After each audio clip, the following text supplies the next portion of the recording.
Ecuador no para.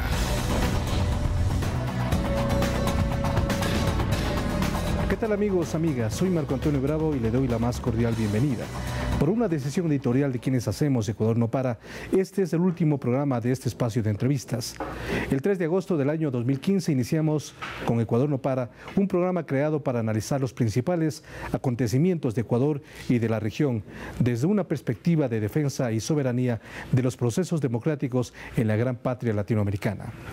Tras 140 programas, hoy le presentamos el especial donde recopilamos los principales puntos de vista de nuestros entrevistados en este tiempo. Para iniciar, realizamos un recuento de los principales acontecimientos ocurridos en el país en el ámbito económico y social. Adelante.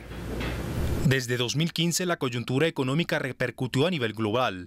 En Ecuador, esta situación produjo estragos a nivel interno, en un escenario mundial marcado por la caída de los precios del petróleo y shocks externos que debilitaron la economía del país. Ecuador no para fue un espacio para debatir este complejo contexto. Nosotros atravesamos una coyuntura un poco especial porque aparte de que somos exportadores de commodities, también somos exportadores de petróleo. Y el petróleo sufrió una caída importante en su precio de casi el 50% de su valor. Y además, al ser un país dolarizado, el dólar se ha apreciado. Esos dos shocks abren dos brechas, una brecha fiscal y una brecha externa en la economía ecuatoriana, que obviamente, por cualquier gobierno, esas dos brechas tienen que ser controladas.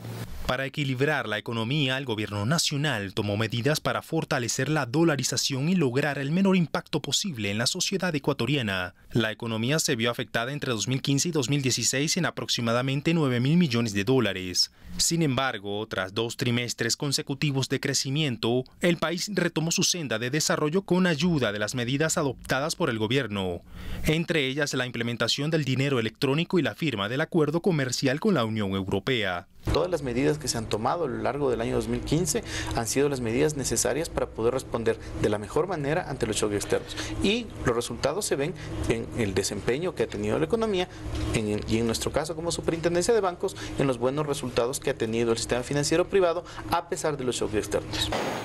Que el dinero electrónico no es más que la posibilidad de que los ciudadanos hagamos transacciones con nuestro propio dinero a través del teléfono celular. Es una facilidad tecnológica. Es decir, es un medio de pago disponible para absolutamente todos los ecuatorianos que lo quieran utilizar, independientemente de si tienen un teléfono inteligente o no, o un teléfono básico, independientemente de con cuál de las 3 operadoras de telefonía tengan su línea telefónica, e independientemente o no de si tienen una cuenta bancaria. La Unión Europea es tan importante como lo es los Estados Unidos, insisto, pero con factores diferenciadores en cuanto a la posibilidad de un acuerdo comercial que tienen un sinnúmero de temas que están en el marco. Si usted me pregunta, el solo hecho de perder ese mercado por un problema implicaría para el Ecuador cientos de millones de dólares. Yo pienso que sí hay un potencial, pero hay que aprovechar del potencial. Yo pienso que sí es también una tarea de nosotros y del Ministerio de Comercio y también de la agencia ProEcuador, FedExport, Corpey. Estamos trabajando todos juntos para tratar de explicar un poco a todos los que tienen intereses para exportar sus productos a este mercado gigantesco europeo, cómo hacerlo, qué va a cambiar con el acuerdo, cómo pueden aprovechar, qué son las oportunidades. Yo pienso que sí, no solamente hay que tener un acuerdo, hay que aprovechar también el acuerdo. Que tratar de estimular, de mantener, de proteger los niveles del empleo. Preocupación central, el ser humano antes que el capital, que es un objetivo de política pública, es un objetivo y un precepto ideológico y constitucional de este gobierno, de la Revolución Ciudadana, de que el ser humano debe anteponerse ante todo y ante el capital, obviamente. Sin estas circunstancias y este contexto internacional de shocks externos, de la baja del precio del petróleo fundamentalmente para el Ecuador, ¿habría alguna reforma de este nivel? Básicamente, en este caso, nosotros tenemos que responder como gobierno, como Frente Económico, liderado por el propio presidente de la República, tenemos que responder con medidas eficaces, efectivas, a una coyuntura económica compleja. La desaceleración de la economía no fue un fenómeno exclusivo del Ecuador. América Latina también vivió un frenazo en la mayoría de sus países. En vecinos como Colombia y Perú, este escenario estuvo matizado por otros factores internos como la firma de Tratado de Libre Comercio y las faltas de inversiones en infraestructura. Viajamos a estos países y desde ellos les brindamos una perspectiva clara de su situación. El impacto ha sido muy fuerte. Debido pues sobre todo la baja del petróleo ha sido del orden del 60% en un año, entonces ha causado profundos desajustes en las economías locales. Parte por la liberación del comercio, la liberación del tipo de cambio, el país se especializó en las actividades que pueda elaborar más fácilmente. Eso le permitió al país operar dentro de una estructura relativamente dinámica cuando los precios de los commodities estaban altos, cuando el precio del petróleo estaba alto. Pero allí se exageró porque esa amplitud permitió que el tipo de cambio se revaluara y esa revaluación llevó a desplazar la industria y la agricultura. Creo que ahora que viene la destorcida de los precios del petróleo, indudablemente necesitamos recuperar ese aparato productivo en la parte agrícola, agroindustrial, manufacturera, para lograr compensar la caída que hemos tenido en los ingresos por petróleo. Colombia se ha comprado todas las fórmulas del Fondo Monetario, del Banco Interamericano de Desarrollo, ha promovido los tratados de libre comercio de manera indiscriminada y también la explotación de sus recursos minerales y energéticos sin ninguna clase de control a las grandes compañías transnacionales. ¿Está bien firmar TLCs? No podemos evitar que estamos en un mundo globalizado de mercados abiertos, pero usted no puede competir. ¿Qué le pasó a Colombia? Que de ser un país productor se volvió en un país importado. Estamos viviendo lo que viven todas las economías hoy día en América Latina, en América del Sur, dificultades porque todos los pronósticos de crecimiento que se han ido dando no pueden cumplirse. Estamos enfrentando no solamente la desaceleración de la economía internacional, sino problemas internos de haber realizado aspectos importantes en la economía peruana que hubiesen previsto esta situación, que el boom de los precios de los metales, ¿no? Esto no afectara tanto a la economía peruana. El Perú ha tenido cerca de 15 años de crecimiento económico casi ininterrumpido. Afectó la crisis internacional en el año 2009, pero hubo una recuperación, pero ha sido un crecimiento básicamente impulsado por los precios de las materias primas. Bueno, Perú entre los años 2002, 2003 y hasta el año 2013 tuvo un fuerte periodo un periodo de fuerte auge, ¿no? La tasa de crecimiento promedio fue más o menos 6,5% por año y a esa velocidad el PBI en términos de dólares se triplicó per cápita y el PBI y la capacidad adquisitiva de la población en general se duplicó en un periodo relativamente corto de 10, 12 años, ¿no? Creo que igual el modelo tiene fallas. No hemos sabido avanzar en aspectos que muchos analistas internacionales e incluso el propio Banco Mundial o entidades reguladoras nos han exigido avanzar más rápido, por ejemplo, en la innovación. En este escenario económico, el gobierno del expresidente Rafael Correa cumplió 10 años en el poder. Pese al difícil momento, todas sus medidas apuntaron en estos 10 años a garantizar justicia y equidad social y una mejora institucional en todos los niveles del gobierno, lo que se ha reflejado en hoy, lo que se conoce como la década ganada. Creo que el concepto de la década ganada es en función de la valoración de los ciudadanos. Para los ciudadanos, para aquellos con los que contactamos permanentemente como asambleístas, hay una década ganada, ganada en función a los avances en salud, a los avances en educación, a los avances en vialidad, en transformación de la patria. Y lo que podemos decir es que en el año 2009, ¿sí?, el 51.5% de la población estaba en pobreza multidimensional. Para el año 2015 es el 35% de la población, lo cual significa que ha habido una fuerte reducción y un gran logro en términos de reducción de pobreza multidimensional. En este momento es otro escenario completamente distinto. Primero, la Constitución del año 2008 nos dice que la descentralización es obligatoria para todos los niveles de gobierno. Nos marca claramente qué competencias se tienen que descentralizar y lo más importante es que crea una institución que cuantifica con cuántos recursos se van a entregar las competencias de tal manera que sea sostenible. Tras una década de altos excedentes petroleros, el país invirtió sus recursos en el sector social y en el cambio de la matriz productiva, creando la infraestructura necesaria a nivel nacional para incentivar un desarrollo que priorice al ser humano. En distintas carteras de Estado, la inversión social estuvo acompañada de políticas encaminadas a lograr equidad y justicia social, un tema que fue abordado a profundidad en el programa. ¿Cómo se ha logrado eso? Primero, porque ha habido una voluntad política real de hacer una apuesta de inversión a las políticas y programas sociales, ¿no es cierto? Entonces, si uno hace una comparación del 2006 a ahora, hemos más que triplicado la inversión en el sector social. Nunca, como en estos casi 9 años, se ha avanzado tanto en beneficio de los trabajadores. A guisa de ejemplo, por ejemplo, la eliminación de la precarización o la tercerización laboral, la eliminación de prácticas discriminatorias, el incremento sustancial, 50% más o menos de los salarios en términos reales.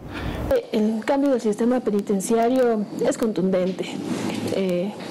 Antes teníamos ese número de centros, más de 30 centros, pero resulta que esos 30 centros no tenían capacidad de más allá de 6.000, 7.000 privados de libertad y teníamos una población penitenciaria de alrededor de 14.000, 15.000 privados de libertad, es decir, el hacinamiento era de más del 100%.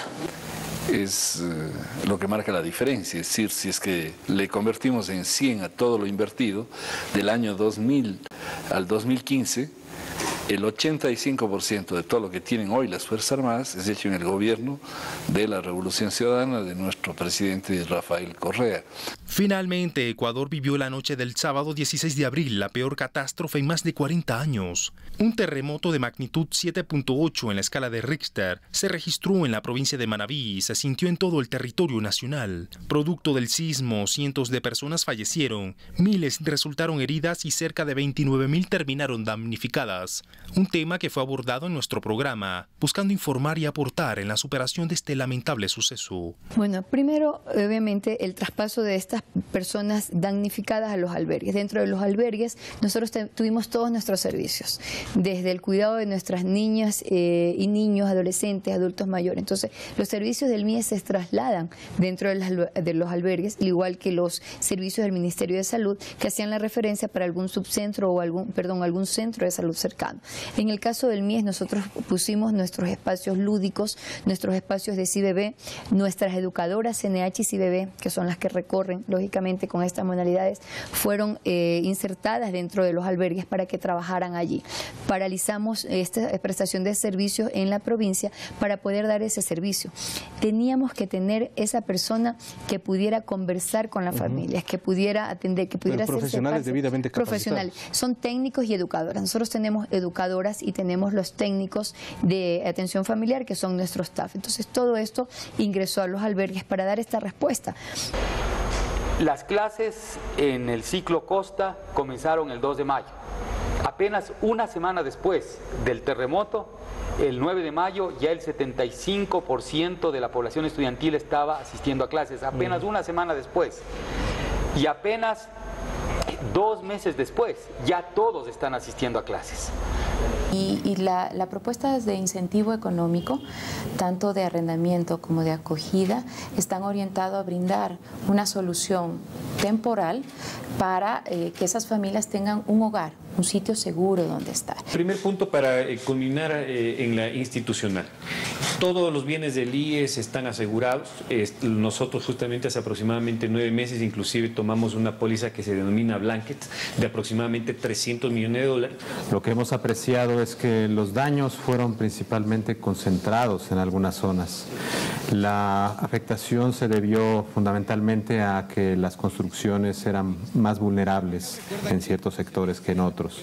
Acá lo importante no es cómo se reaccionó 24 horas después, sino que lo que hemos de alguna manera notado en estas semanas acá es que la actuación del Estado ha sido sostenida y ha ido incrementándose a medida de esta semana. Ya volvemos.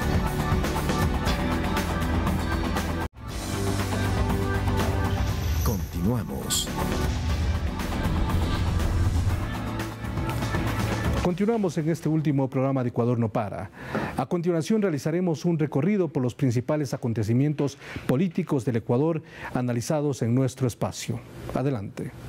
Un tema que marcó la coyuntura nacional en 2015 fueron las enmiendas constitucionales. En diciembre, tras un año de debate de la propuesta planteada por el oficialismo, el Pleno de la Asamblea Nacional aprobó 15 enmiendas de las 17 planteadas en un inicio. Durante el desarrollo del diálogo y debate en relación a las enmiendas, distintos actores políticos y de la sociedad civil expresaron sus criterios sobre esta propuesta, que buscó garantizar la efectividad de la norma constitucional. Este coprocedimiento consta en nuestra Constitución, por la cual votó el 82% del pueblo ecuatoriano, que le dijo sí a la Constitución de Montecristo. Existe también un dictamen de la Corte Constitucional, que es el máximo órgano de administración de justicia en esta materia, que habilitó que la Asamblea Nacional pueda realizar esta enmienda, estos 16 temas de modificación a la Constitución de la República. Razón por la cual nosotros hemos escogido el camino más largo, denominado enmiendas constitucionales. En el país no existe un antecedente sobre enmiendas constitucionales porque, de acuerdo a nuestra historia, existen 20 constituciones. Y si sacamos el promedio de nuestra vida republicana, diríamos que cada 9 años se cambiaba de constitución. Tanto las enmiendas como las propuestas de ley sobre herencia y plusvalía fueron excusas de la oposición para generar violencia y desestabilización durante el 2015. Dirigentes de la Confederación de Nacionalidades Indígenas del Ecuador, sindicalistas y la derecha realizaron una serie de protestas. Los momentos de mayor tensión se vivieron el 13 de agosto, cuando se desataron actos de violencia en la ciudad de Quito y en otras provincias del país. Yo llamo a las dos partes, hagamos una lectura adecuada, realista, autocrítica y aprendamos a reconocer si hay errores. Mutuamente aprendamos a reconocer y proyectemos una agenda en función del país. Porque a veces los dirigentes no piensan en la gente, sino en ellos. Primero los puestos, no es eso. Nosotros hemos dicho, primero hay que servir a la sociedad en coordinación con nuestros compañeros y compañeras. En lo deportivo, en 2016 los atletas ecuatorianos participaron en los Juegos Olímpicos de Río de Janeiro en Brasil. Fue la 14ª participación en los Juegos Olímpicos de verano, con 38 deportistas en 12 disciplinas, y se consiguieron 4 diplomas olímpicos, además de clasificaciones importantes dentro del ranking mundial. Bueno, la participación de nuestros ecuatorianos fue un éxito. Hablamos que en el deporte no existe un fracaso, existen derrotas, existen pérdidas que siempre les ayuda para poder ir mejorando en todo el ámbito a nivel ya competitivo.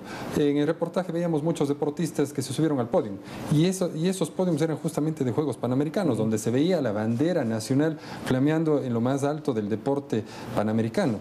Un tema complejo en 2016 fue la relación entre el gobierno y las Fuerzas Armadas. En febrero de 2016, el presidente anunció la destitución al alto mando militar, tras las declaraciones del Comando Conjunto sobre los fondos del Instituto de Seguridad Social de las Fuerzas Armadas, tras comprobarse el sobreprecio de $41 millones en la venta al Ministerio de Ambiente de unos terrenos para la construcción del Parque Samanes.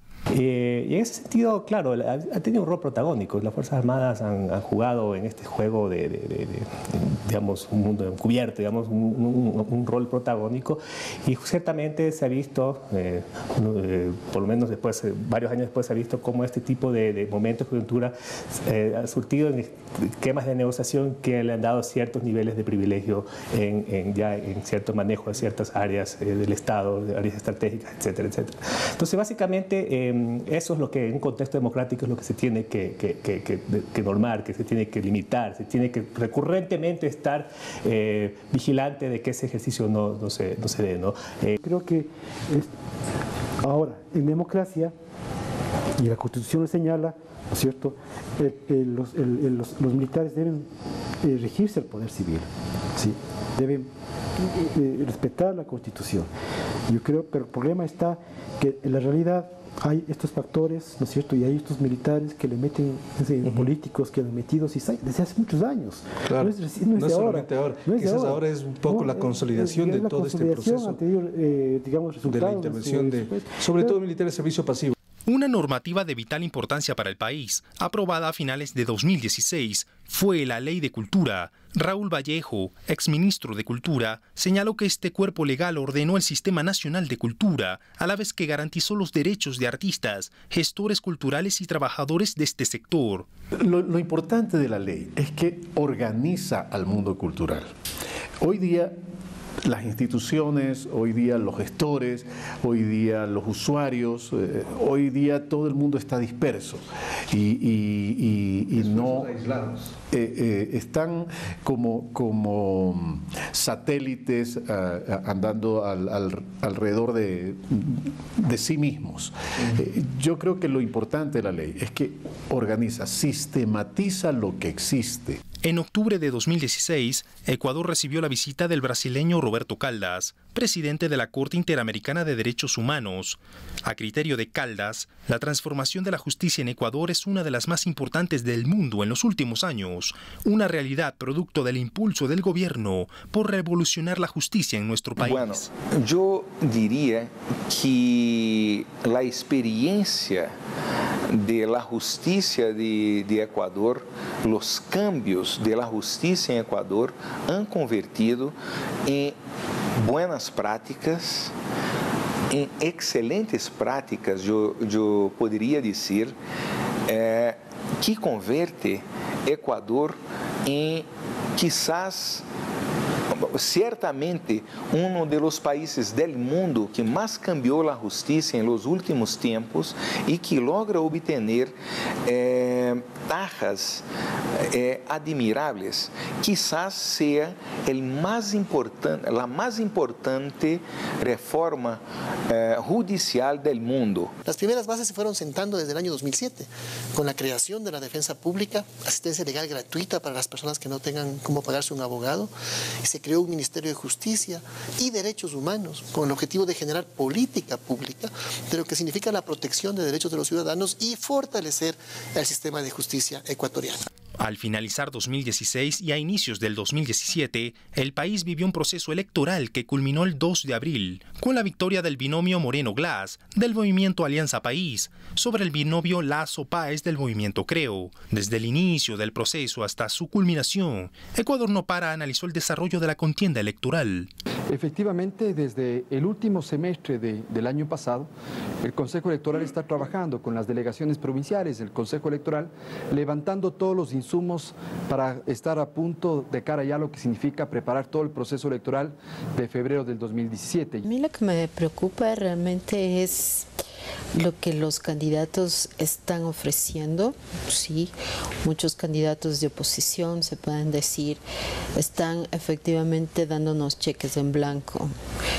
Tenemos un proceso regular de cambio de autoridades públicas, de cambio de autoridad de las más altas autoridades del país, que eso le hace bien a la estabilidad económica, a la proyección social, es decir, a la consolidación del Estado. Ahora Ecuador tiene nuevos retos y metas por cumplir.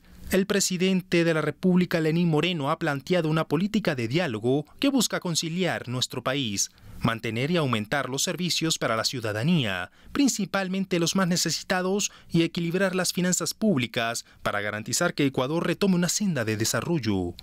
Una inversión que requiere efectivamente cuidarla. Nosotros por eso hemos planteado como uno de los primeros ejes, o el primer eje más bien de nuestra gestión, la necesidad de implementar modelos de gestión en materia vial. Para todas las vías del país. Todas las vías, es decir, hay que buscar de todas las formas, por todos los mecanismos. Primero, a través de incentivar la inversión extranjera, de la inversión nacional también, a través de concesiones, que puede ser uno de los mecanismos, a través de alianzas público-privadas, que también es otro mecanismo que se puede utilizar para dar mantenimiento a nuestro sistema privada vial. o pública también? Mixta, es decir, puede haber ahí un esquema de cooperación, ya se lo ha hecho en el país y se lo tiene que seguir haciendo, y por supuesto también lo que representa la alianza público-público. Desde el Banco Central estamos comprometidos a seguir colaborando con este crecimiento económico del país, manejar la liquidez de la economía en los niveles que tenemos de seguridad, de liquidez, de rentabilidad. Es importante también entender que el Banco Central está, y como lo ha venido haciendo, cumpliendo con su calendario estadístico, con toda la transparencia de la información. Entonces el reto es seguir en esa línea, también abrir las puertas del Banco Central para cualquier debate, cualquier discusión en el ámbito económico que se tengan de los diferentes sectores. Esto es sumamente importante para ir retroalimentando cualquier política que tengamos desde el frente económico. Entonces las perspectivas son muy importantes para el país en cuanto al crecimiento económico en los próximos meses. Son positivas y nuevamente ratificar las buenas noticias que tenemos en este primer trimestre de que la economía está creciendo y de acuerdo incluso a la terminología internacional, actualmente ya estamos en una fase de expansión de la economía. Sí es importante que la gente tenga confianza en su gobierno, confianza en las acciones que hemos emprendido. Nadie puede garantizar que no exista corrupción, pero sí está en nuestras manos garantizar que no exista impunidad. Esa tiene que ser la lucha. Hoy por hoy recibimos un país con una infraestructura lista para el despegue. Cuando hablo del despegue me refiero al proceso de inversión en industrias, en agroindustrias. Ahora que tenemos la firma con el acuerdo con la Unión Europea, tenemos que aprovechar esa transferencia de tecnología, esa invitación a invertir el país. Obviamente el sector público nos vamos a asegurar de brindar esa seguridad jurídica, esa confianza, para que tanto inversionistas locales como extranjeros inviertan en nuestro país. Ya volvemos.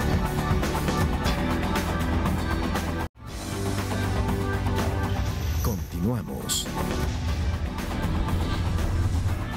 Para concluir, les presentamos un recuento de las principales temáticas internacionales que fueron analizadas en Ecuador No Para. Adelante. Un tema de relevancia mundial abordado en Ecuador No Para fue el cambio climático. Ecuador, quien ocupó la presidencia pro tempore de la Comunidad de Estados Latinoamericanos y Caribeños CELAC, acogió en una reunión en Quito a los países miembros de este bloque regional para definir una posición común frente a la Conferencia sobre Cambio Climático, París COP21, que se realizó en 2016. Nosotros debemos defender hoy, que es la ideología de la preservación de la especie humana, la ideología ecosocialista, y sin duda alguna es una ideología que se opone al modelo depredador. Se va a llegar a un acuerdo si los países desarrollados comprenden nuestras necesidades, nuestras vulnerabilidades. Creo que es necesario que nosotros entendamos que los países en desarrollo no tenemos tanta responsabilidad como los países desarrollados, que son los causantes de cambio climático. En 2016, todo el mundo centraba su mirada en Ecuador. Durante el mes de octubre, cerca de 36.000 alcaldes, ministros, legisladores y urbanistas se congregaron en Quito para la tercera conferencia de las Naciones Unidas sobre la vivienda y el desarrollo urbano sostenible, mejor conocido como Hábitat 3. La cumbre, que dura 4 días, se celebra una vez cada 20 años y fue la oportunidad para desarrollar un plan sostenible para un mundo que se urbaniza rápidamente. El documento es muy importante como estrategia, fue una negociación legítima, pero creo que tenemos una opción. Esto podría ser un documento que se negoció por los países del mundo y se alcanzó un acuerdo y es aceptado esta semana en Quito. Y luego se va a sentar en un cajón en algún lugar y va a ser simplemente un documento más. Nosotros, la comunidad global, todos nosotros podemos decir, este es un documento orientado a la acción y ahora lo vamos a convertir en soluciones pragmáticas, acciones, pasos que van a hacer que estas palabras se vuelvan realidad en el mundo real para nuestra gente. Y la exclusión social social, la marginación, no puede seguir siendo una respuesta en los días de hoy del siglo XXI. Y hemos aprendido muy bien a adoptar políticas y a invertir en dominios que puedan hacer la diferencia para todos. Eso es la oportunidad que tenemos aquí en Quito. Y Quito ya muestra, o el Hábitat 3 en Quito demuestra la enorme significación de las ciudades, ya no la importancia, sino la enorme significación, porque estamos más allá del 55% de la población mundial ya vive en ciudades y se calcula que en el 2030 casi el 70% estará viviendo en ciudades, en todo el mundo, ¿no? El hecho de que las ciudades sean una expresión de muy pocas personas hace que la exclusión sea muy alta. Creemos que ese es el problema principal y ahora lo que se está planteando es la necesidad de que haya una justicia espacial. En otras palabras, que el espacio, el territorio de una ciudad sea factible de ser utilizado por toda la población de una ciudad. El papel de Ecuador en el ámbito internacional también fue diplomático y político. En 2015, la nación sudamericana fue designada como miembro del Consejo de Derechos Humanos de las Naciones Unidas para 2016. Ayudó también a solucionar conflictos internos en el continente, como el impasse que sufrieron los hermanos países Colombia y Venezuela ante el cierre de su frontera común. El encargo que tuve del presidente Correa visita a los presidentes. Además, tengo la ventaja de conocerlos, digamos, de considerarme realmente amigo de ellos, y eso me facilitaba un poco el camino también, el hecho mismo de que me reciban, tanto el presidente Maduro como el presidente Santos y sus cancilleres. ¿Se reunió primero con quién? Con el presidente Maduro.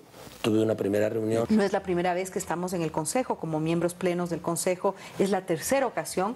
Somos un país fundador, el Consejo se creó en el año 2006, o sea, el sistema universal como está concebido ahora, en el 2006 fuimos fundadores, luego hicimos un segundo periodo de membresía en el 2011-2013 y nuevamente ahora los países del mundo, 152 países, votan a favor del Ecuador. Eso no es un regalo, no es un obsequio, es un reconocimiento no internacional al rol del Ecuador. En el ámbito latinoamericano, una noticia positiva para todo el continente fue la firma de la paz en Colombia entre el gobierno y la guerrilla de las FARC.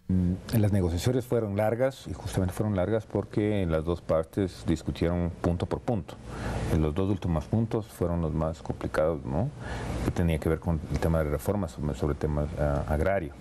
Bueno, el deseo de todos es que justamente lo que se firmó se vaya aplicando. Obviamente no va a ser fácil, ¿no? Por experiencias anteriores, procesos complicados, pero me parece que existe la voluntad política, por un lado de las FARC, los secretarios de articulados de las FARC, y por otro lado del gobierno Santos, que al mismo tiempo también tiene una relación y el visto bueno de las políticas de Washington, por lo menos de la administración Obama. En el ámbito comunicacional, otro tema que el mundo miró con expectativa fue el caso del periodista australiano Julian Assange, quien tras varios años de encierro en la Embajada del Ecuador en Londres, todavía no recobra su libertad. Wikileaks abre una puerta para tener la certeza de algo que todos pensábamos, ¿no? De cómo es el control que se ejerce sobre la ciudadanía en términos generales, cómo estamos completamente bajo el panóptico de Foucault, en el que estamos perfectamente vigilados todos los ciudadanos y que nuestros movimientos son registrados y que no existe realmente una libertad de expresión ni de movimiento, de que vivimos bajo una observancia extremadamente peligrosa, pero también para ver cómo es el intervencionismo de países como Estados Unidos en el resto de los países. La libertad de expresión tiene un precio y para Julian Assange ya son 4 años, bueno, 4 años se cumplirán el próximo domingo, por filtrar unos documentos de las acciones que el Estado estadounidense tenía en conflictos bélicos, conflictos militares, principalmente los de Afganistán y de Irak. Vemos también otros casos como puede ser de Edward Snowden. Un tema de relevancia regional que fue abordado en Ecuador no para fue el ataque a los países progresistas.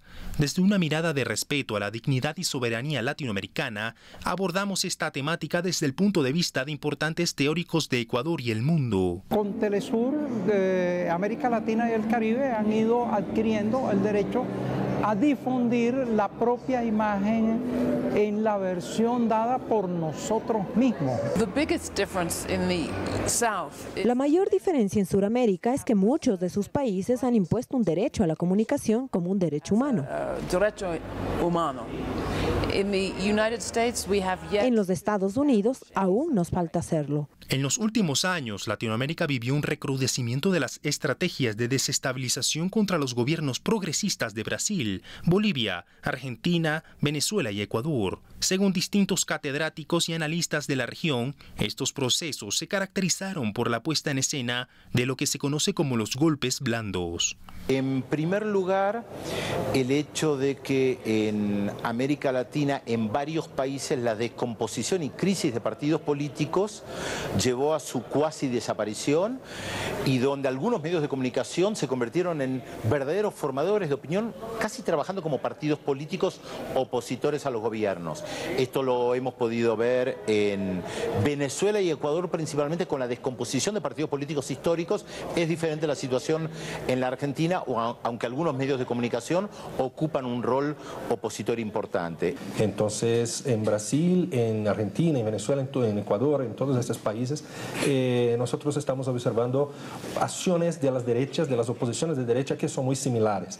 Debemos también señalar los casos de Honduras y de Paraguay, que precederan lo que está pasando hoy en varios de nuestros países. Entonces me parece que sí, que hay, y claro, nuestros gobiernos tienen sus límites, tuvieron sus errores, pero tuvieron mucho más logros, mucho más éxitos.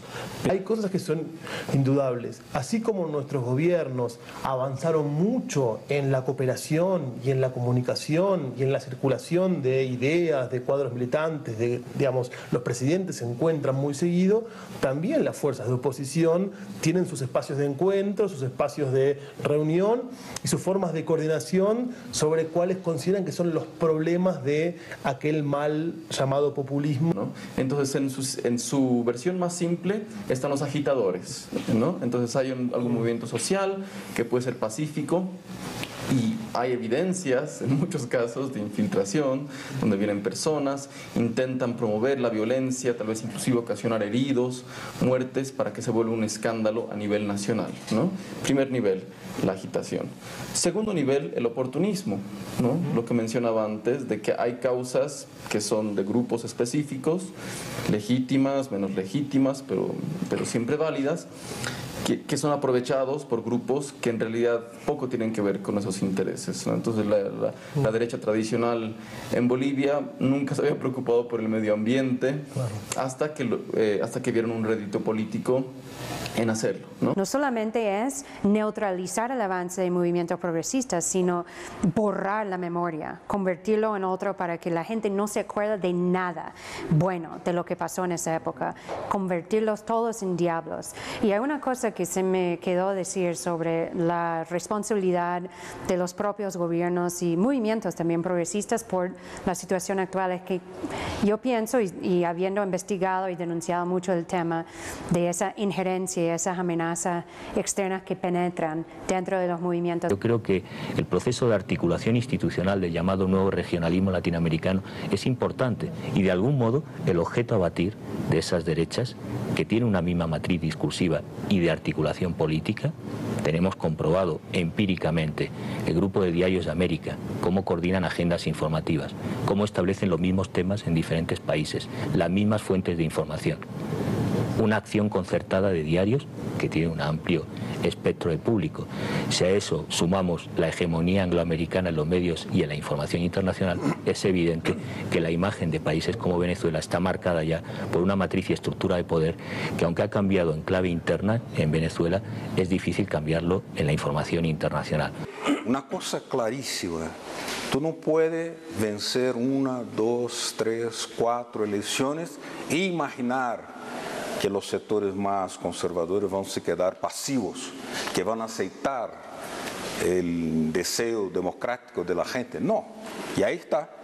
No respetaron los 54 millones de votos en Dilma, organizaron desde afuera, con la participación de sectores judiciales, también de los medios, también de la Policía Federal, que fue digamos, cooptada para poderes extranjeros, organizaron un golpe parlamentario contra Dilma Rousseff. Esa tesis de que Venezuela es un país inviable, de que el socialismo venezolano fracasó, se estrella contra la realidad de un pueblo que en medio de grandes dificultades, nadie las desconoce, no está dispuesto ni a rendirse, ni a entregar lo que ha logrado, y sí está dispuesto a empinarse por encima de las dificultades para conquistar el futuro. El interés de parte de la oposición es que nosotros sigamos lamentándonos por la derrota. La derrota era una posibilidad. Cuando tú vas a las urnas a hacer una consulta democrática puede salir sí o puede salir que no, y en este caso la prioridad es gestionar, gobernar, que es lo que te ha dado buenos resultados los últimos 12 años, y cuando toque discutiremos la candidatura. El gobierno de Macri tiene un enorme desafío a corto plazo de resolver los problemas económicos que ha generado la aplicación de la terapia del shock y que ha producido una súbita caída de más de 1,5 millones de personas por debajo de la línea de la pobreza, porque si no soluciona estos problemas y los desajustes que ha producido en la economía argentina, lo más probable, y cito, es que sufra una aplastante derrota en las elecciones de medio término de octubre del 2017. En Ecuador, a partir del anuncio del gobierno por promover las leyes de herencia y plusvalía, que buscaba una mejor redistribución de recursos para lograr justicia y equidad social, se desataron una serie de protestas. La Confederación de Nacionalidades Indígenas del Ecuador, sindicalistas y la derecha salieron a las calles para protestar contra estas leyes. Efectivamente, y está reconocido en la Constitución algo que se podría denominar el derecho a protestar o el derecho a resistirse. Sin embargo, las interpretaciones que se pueden hacer de un derecho constitucional son múltiples. El momento en que el derecho a la resistencia, que uno lo sobreentiende como resistencia pacífica, como el derecho a protestar pacíficamente y a reclamar por alguna situación o alguna actuación de funcionarios públicos o de otro tipo, el momento en que eso desemboca precisamente en una violencia abierta como la que vimos en el video, ese momento creo yo hay muchos perdedores. Yo diría, el país pierde porque la democracia deja de lado los mecanismos internos que ésta tiene para poder llegar a acuerdos, yo no diría a un consenso general sobre determinado tema, porque es muy difícil llegar a consensos generales, hay distintas maneras de mirar la vida política del país y los proyectos de sociedad. Sin embargo, sí acuerdos puntuales sobre determinados temas, y la democracia es un proceso permanente de llegar a acuerdos y también de procesar los desacuerdos. Para el periodista español Ignacio Ramonet y el sociólogo brasileño Emir Sader, el avance de la derecha en América Latina dejan grandes lecciones que deben ser asimiladas en cada proceso, como el dejar la dependencia que tienen en las materias primas para sustentar sus economías. El hecho de la necesidad para la izquierda que gobierna aún muchos países de América Latina, la mayoría en definitiva, porque digamos solo en 2 países la derecha gobierna en lugar de los países progresistas, en Argentina y en Brasil, pero en Venezuela, en Ecuador, en Bolivia, en Uruguay siguen gobernando gobiernos progresistas. Está también el reto consiste en poder proponer un programa que vuelva a ilusionar a la población. Y proponer un programa no consiste en únicamente anunciar el balance. No se puede ganar una elección futura diciendo lo que ya se hizo, aunque el balance es muy importante y probablemente el balance de estos gobiernos progresistas sea el más espectacular. Totalmente positivo en cuanto a inversión. Totalmente positivo. Pero con eso no basta. Con eso no basta, exactamente. Con eso no se gana una elección. Nunca. Es una ley, digamos, de teoría política. No se gana una elección diciendo esto es lo que he hecho. No, se gana una elección diciendo esto es lo que voy a hacer. Han priorizado por atacar los temas de la miseria, de la desigualdad, lo han hecho bien. Pero no han atacado el tema que es decisivo en la disputa mundial, la disputa cultural, la disputa ideológica. Estados Unidos es fuerte en el mundo, hoy sigue siendo, no tanto por su fuerza política, económica, ni tecnológica, ni militar, pero por su fuerza ideológica. El llamado modo de vida norteamericano es la peor herencia, la más dura herencia que hemos recibido. Nuestros gobiernos ganaron las elecciones porque el modelo económico neoliberal fracasó. pero la ideología neoliberal, el estilo de consumo, modelo shopping center, marcas, etc., persistió, sobrevivió, y nosotros no fuimos capaces de disputar hegemonía cultural con esos valores. De ahí que los jóvenes no fueron protagonistas fundamentales de sus gobiernos. En algunos países sí, pero no es regla general, justamente porque ellos están abiertos a las nuevas utopías, nuevas necesidades, y a menudo nuestros gobiernos fueron conservadores en temas básicos, como el tema del aborto, por ejemplo, o el tema de las drogas.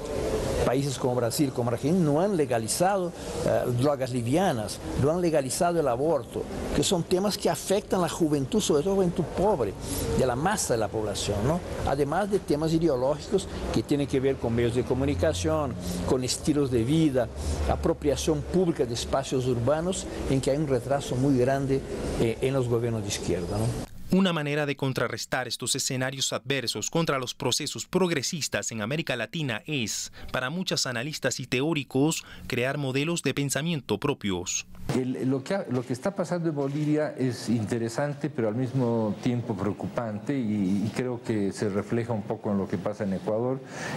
Creo que todas las intervenciones que hemos tenido en estos 2 días de Congreso nos llevan a pensar que este discurso del buen vivir tiene que despegarse del discurso y tiene que hacerse realidad, ¿no? En la medida en que solamente se quede en el nivel de discurso, no va a poder concretarse en cambios profundos en la realidad. Ese es, por una parte, uno de los temas que nos preocupa. El otro tema es que tiene que nutrirse, en cuanto a hacer una comunicación para el buen vivir, de las experiencias que ya tenemos en América Latina. Tenemos más de 60 años de experiencias de comunicación participativa, comunicación indígena, comunicación comunitaria, que van en el sentido de cambiar justamente la forma de vida, de tener una armonía con la naturaleza, una armonía social también, y de esas lecciones que nos dan las propias comunidades, donde tiene que venir la carne, la sustancia del buen vivir, y no solamente de un discurso que se queda en el nivel del Estado, en el nivel del gobierno, y que no trasciende más allá. ¿Qué significa comunicación contrahegemónica desde el sur y para el sur? Sí, mira, yo creo que estamos en un proceso, y quisiera señalar algo que me parece importante. Hay momentos en la historia de América Latina donde han pasado cosas que han cambiado y construido este camino que hemos venido siguiendo. Sí, por ejemplo, te puedo decir, en julio de 1981, en una reunión en un pueblito cerca de Bogotá, se creó la asamblea de FELAFAX, que es la Federación Latinoamericana de Facultades de Comunicación. Y ese momento histórico siempre hay que volver a él para contar cómo sucedió y cómo de allí nació un quiebre en la historia, ¿sí? Para crear un organismo de diálogo, de interacción, etc. Yo veo que este momento, hoy aquí en este primer congreso, nos da una pauta importante en el sentido que tú lo señalas, y es que existen muchas cosas, como lo menciona Alfonso, desde hace mucho tiempo, se han escrito, se han recogido, se han sistematizado, se han debatido, esto ha llegado a la universidad y hasta ha llegado a los gobiernos y a los estados, porque hoy la discusión sobre políticas públicas en comunicación está atravesada por este debate social y cultural, ¿cierto? Ya no podemos aceptar, y es muy difícil, hay una inmensa resistencia y movilización frente a políticas impuestas desde cualquier centro. Hoy la sociedad quiere entrar y discutir, y de hecho lo hace permanentemente. Entonces, lo que yo veo es que está cuajando, como decimos, una nueva perspectiva que tiene suficientes bases teóricas y conceptuales que hay que seguir trabajando y fortaleciendo, que tiene una realidad abrumadora y riquísima de experiencias. Uno de los temas más analizados en Ecuador no para fue el del escenario mediático en América Latina y el papel de los medios de comunicación. Es decir, este tipo de estrategias, por más que, como digo, hay que llamar un poco a la cautela y relativizar y analizar bien los datos, pero están bien articuladas en el sentido de que saben que van a ser eficientes, o sea, saben cómo y por dónde se van a articular. Utilizan un tema que preocupa a la ciudadanía, en Ecuador, y que es uno de los temas, está entre los 5 temas que más preocupan al latinoamericano en general en los últimos años, y una tendencia que se mantiene junto a la inseguridad. Entonces, cuando se articula una campaña negativa o una estrategia de ataque, una campaña sucia, en medio de un proceso, normalmente o habitualmente, de lo que hemos visto, para que tenga efecto tiene que estar bien hecha, entre otras cosas porque se hace en base a temas que saben que van a ser eficientes. Primero, porque todo el mundo rechaza la corrupción, nadie lo va a defender públicamente, y segundo, porque se utiliza un tema que preocupa a la ciudadanía, ¿no? Entonces, teniendo en cuenta este contexto, sí que me gustaría un poco llamar la alerta a la idea de atribuir toda una campaña, ¿no? Y yo creo que es un fenómeno que se puede comprobar tanto en los antiguos medios, digamos, televisión, radio. En los medios tradicionales. Nacionales, exactamente. Y en los nuevos medios, que es, por ejemplo, las redes sociales. En las redes sociales usted tiene una concentración que es igual a la de los medios que llamaríamos tradicionales, usted entiende. Para cambios a este nivel, ¿qué nos queda entonces? Si nosotros estamos hablando del mismo esquema de control y financiamiento de los grandes medios de comunicación, en este momento, ¿qué alternativas tiene la gente para poder mirar de otro lado los medios de comunicación? Bueno, hay que decir que primero hay toda la problemática de las políticas de regulación de parte del Estado democrático.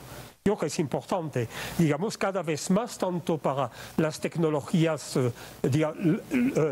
los medios anteriores como los nuevos, hay una búsqueda de una política de regulación que a la vez no sea ni dominación del mercado ni dominación de las potencias públicas.